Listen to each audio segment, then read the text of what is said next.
Dobrý deň, priatelia. V dnešnej prednáške sa budeme venovať hlavnému kvantovému číslu, čím nadväzujeme na predchádzajúcu úvodnú prednášku problematiky kvantových čísel. Hlavné kvantové číslo má označenie malé písmeno n a v podstate vyjadruje za prvé energiu orbitálu a za druhé jeho veľkosť.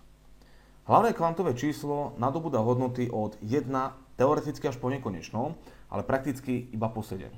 Po 7 kvôli tomu, lebo momentálne známe prvky, ktoré poznáme, ktoré sú nám známe, obsadzujú elektronové vrstvy maximálne po 7 vrstvu. Ale ako hovorím, teoreticky to kvantové číslo môže ísť až do nekonečna. Orbitály, ktoré majú rovnaké kvantové číslo, vytvárajú jednu elektrónovú vrstvu alebo sféru. Častokrát sa elektronové vrstvy označujú aj písmenami. Tak v tejto tabuľke môžete vidieť, aké je vzájomné priradenie elektrónovej vrstvy, ktoré sú vyjadrené číselne, a písmena, ktoré sú k ním priradené. Čiže prvá vrstva, ktorá je najbližšia k jadru, ako vidíte na obrázku vľavo, má označenie K. Druhá vrstva od jadra má označenie L, tretia N, štvrtá N, piatá O, šiesta P, siedma Q.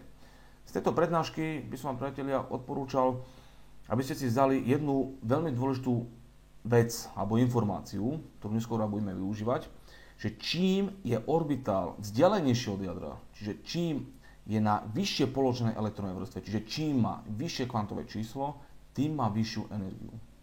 Samozrejme sú tam aj ďalšie aspekty, o tom si povieme neskôr, ale momentálne pre vás, čo je najpodstatnejšie, alebo čo si zoberte z tejto prednášky, je to, že čím má orbitál vyššiu hodnotu kvantového čísla, hlavného kvantového čísla, tým má vyššiu energiu. To je na dnes všetko, priatelia.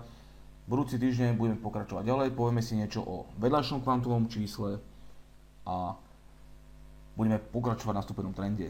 Tak, majte sa pekne, ďakujem za pozornosť a dovidenia.